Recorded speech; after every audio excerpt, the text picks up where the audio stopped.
여러분, 길을 났습니다. 나만의 산, 다들 여러분들 갖고 계시는 로망이겠죠? 저에게도 그런 산이 하나 있습니다. 물론 제 것은 아니죠.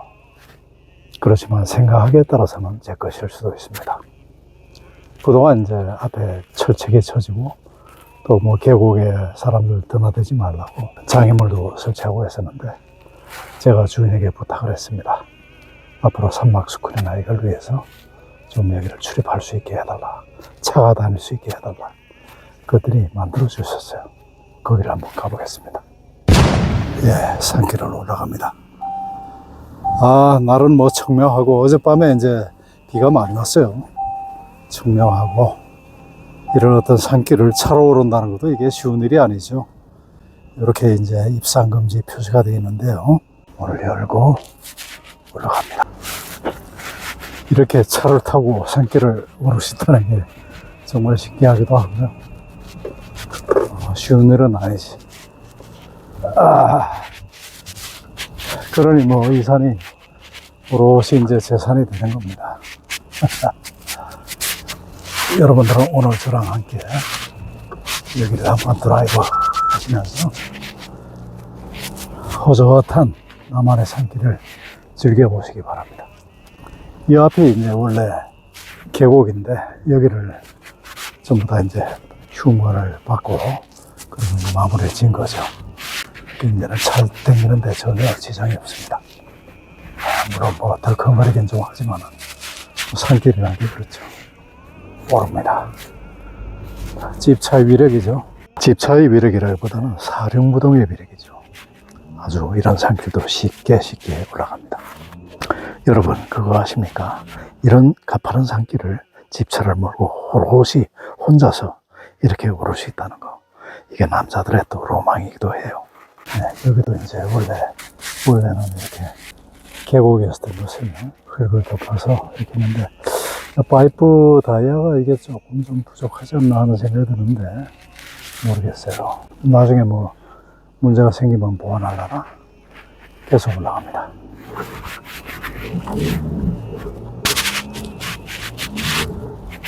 네.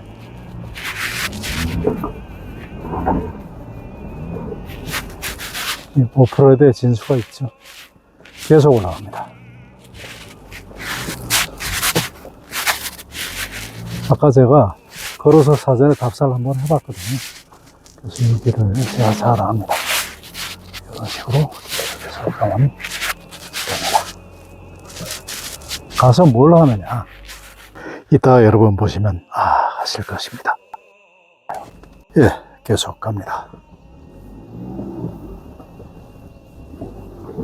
흙을 뒤집어 놓고 제대로 다스리지가 않으니까 흙바퀴가 돌죠. 그래도 사륜무동 위력이 있습니다. 이걸 그냥 차고 올라가네요. 어디 가서 이런 산길을 주행을 해보겠습니까? 이곳만의 특전입니다. 이 길이 어떻게 생겼냐면요, 아주 몇 년 전에 이쪽에 산판이 벌어졌거든요. 참나무 같은 그 경제 수준들은 적절한 시기에 한 번씩 잘라줘야 됩니다. 그때 자를 때는 아이고 나무를 잘라서 어떡하나, 참 마음이 참 아팠었는데, 그때 이제 이 나무를 운반하기 위한 이 산길을 낸 거예요. 그러니 내가 오늘 이 차를 가지고 또 오를 수도 있잖아요. 그러니 이 세상에 나쁘게만 한 일도 없고 좋게만 한 일도 없습니다. 광고불변의 진리죠. 산은 이렇게 여러 가지를 가르쳐 줍니다. 스릴이 있어요.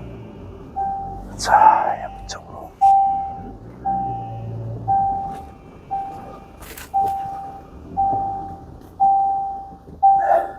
제가 아까 답사를 해봤기 때문에 안전합니다.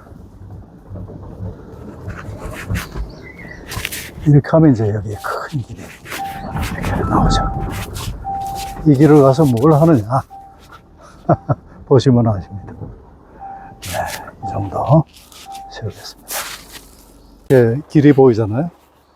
여기로 올라가면 등산길이고 이쪽으로 가면 이제 하산길인데, 여기다 이제 딱 그 의자 하나 펴놓고 그리고 이제 책을 읽든가 그렇게 하면 되죠. 엽니다. 열고 의자 이게 아주 참 보물이에요. 딱 열고, 그래서 이거를 딱 펼쳐놓고, 아까 어디가 좋을까? 그늘이 약간 지면 좋을 텐데, 여기다 두면 되겠어요.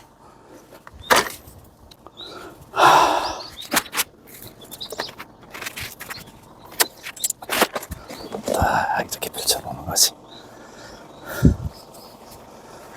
자, 됐죠? 산속에 오롯이 혼자인 아주 멋진 쉼터가 마련될 것입니다. 어떻습니까, 여러분? 여기서 이렇게 뭐 책을 볼 수도 있고, 이렇게 편안하게 누워서 낮잠을 잘 수도 있고. 이 산이 제 산은 아니죠, 물론. 그러나 마음먹기에 따라서는 제 산이 되는 것입니다. 이렇게 차를 가지고 이런 산천에 올 수 있다는 것이, 이게 쉬운 일은 아니죠.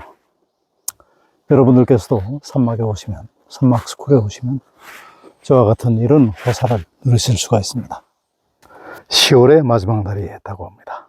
여러분들께서 저와 함께 이 산길을 걸으시면서 아름다운 시와 수필, 그리고 아름다운 노래를 들으시면서 저와 함께 이 깊어간 가을을 노래하면 어떠실까요? 보내드리면서 권태욱TV 인사드립니다. 오늘도 행복한 하루 되십시오. 감사합니다. 정말 아름답네요.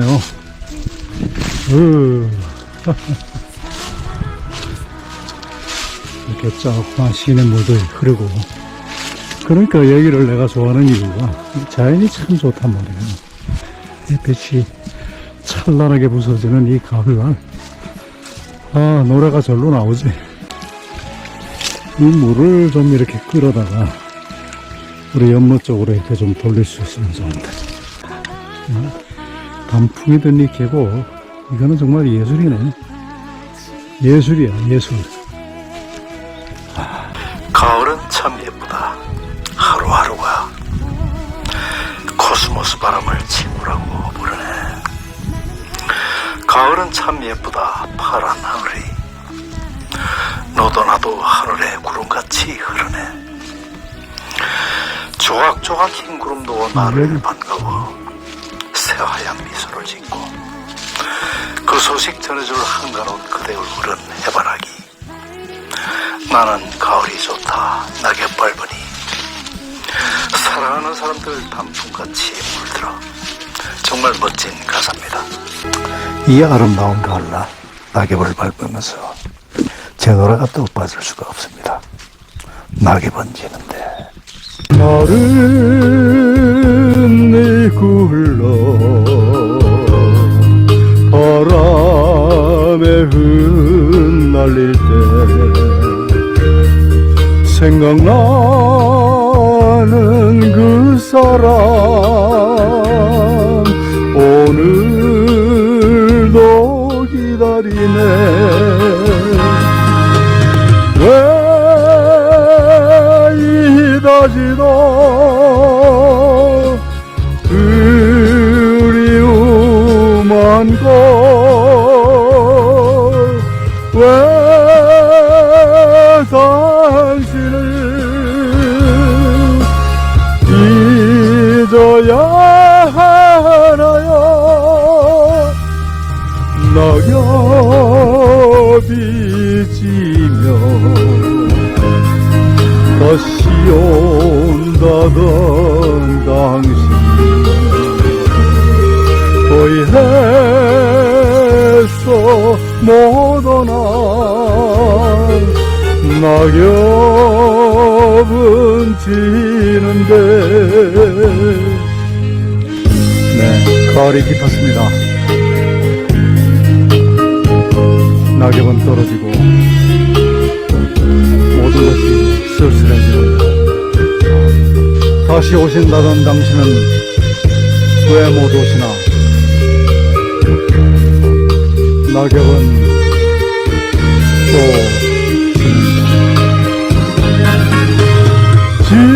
지금도 서로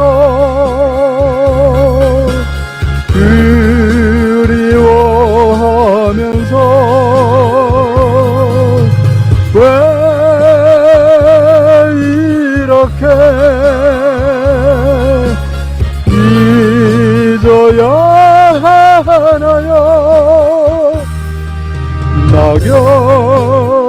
낙엽이 지면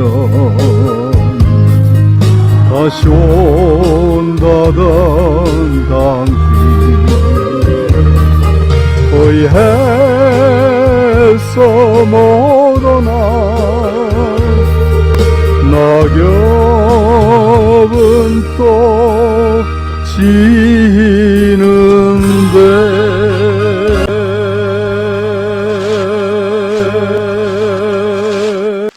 구루몽 레미드 구루몽의 낙엽이라는 시가 생각나지 않을 수가 없습니다. 시몬, 나무잎새 져버린 숲으로 가자. 낙엽은 이끼와 돌과 오솔길을 듣고 있다. 시몬, 너는 좋으냐? 낙엽 밟는 소리가. 낙엽 빛깔은 정답고 모양은 쓸쓸하다. 낙엽은 버림받고 땅에 흩어져 있다. 시몬, 너는 좋으냐? 낙엽 밟는 소리가. 해질 무렵 낙엽 모양은 쓸쓸하다. 바람에 흩어지며 흩어진 낙엽은 상냥히 외친다. 시몬, 너는 좋으냐? 낙엽 밟는 소리가. 발로 밟으면 낙엽은 영혼처럼 문다. 낙엽은 낙엽 소리가 여자의 옷자락 소리를 낸다. 시몬, 너는 좋으냐? 낙엽 밟는 소리가. 가까이 오라, 우리도 언젠가는 낙엽이리니. 가까이 오라, 밤이 오고 바람이 분다. 시몬, 너는 좋으냐? 낙엽 밟는 소리가. 좋은 천지가 낙엽이네.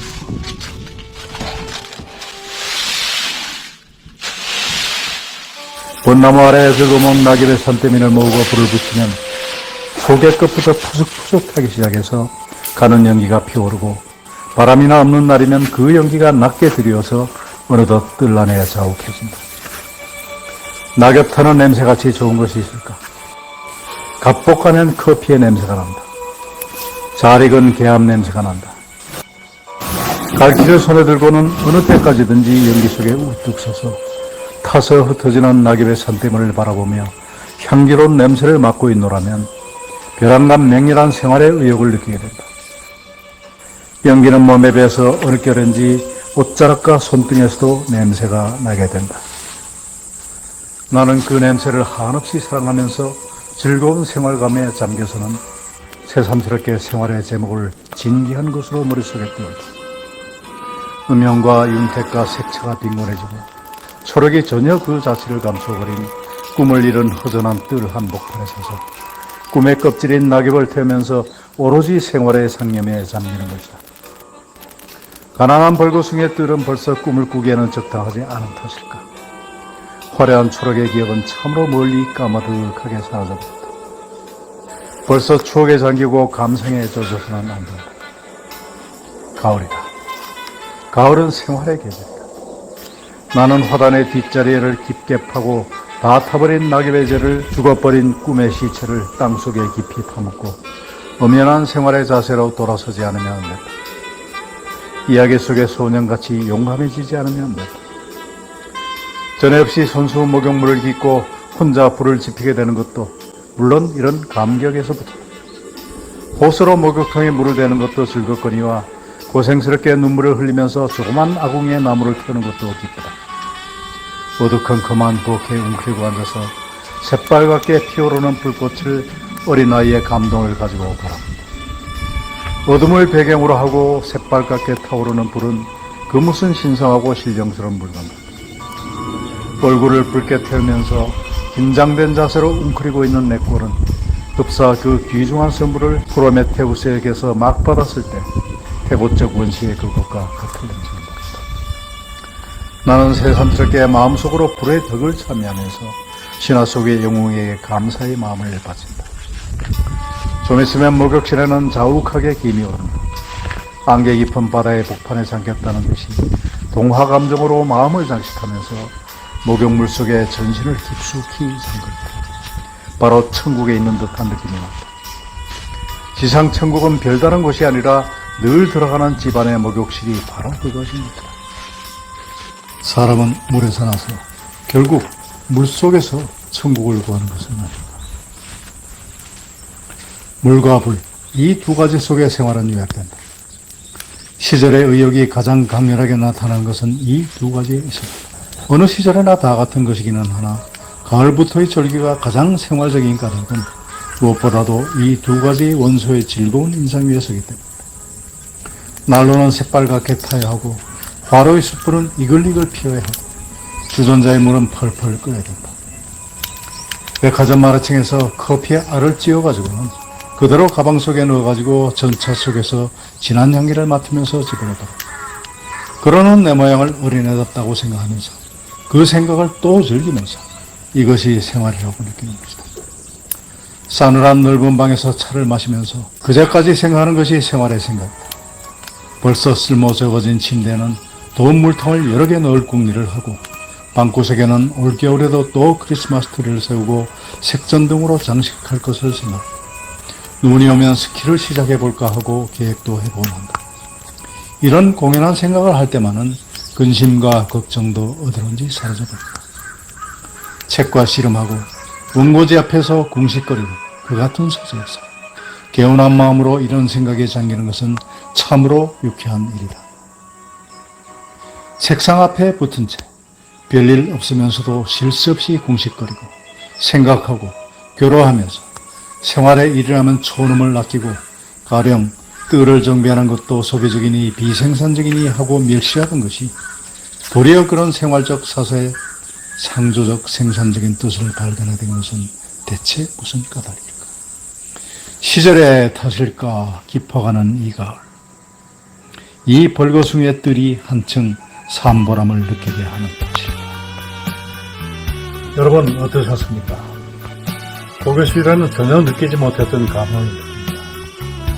아마 제가 이효석 선생이 그 글을 쓸 당시에 그 정도의 나이가 되었기 때문이 아닌가 그런 생각입니다. 역시 사람은 나이가 들어야 철이 드는 것 같습니다. 가을이 깊었습니다. 깊어가는 가을 산막의 산속에서 권대욱TV 인사드립니다. 오늘도 행복한 하루 되십시오. 감사합니다.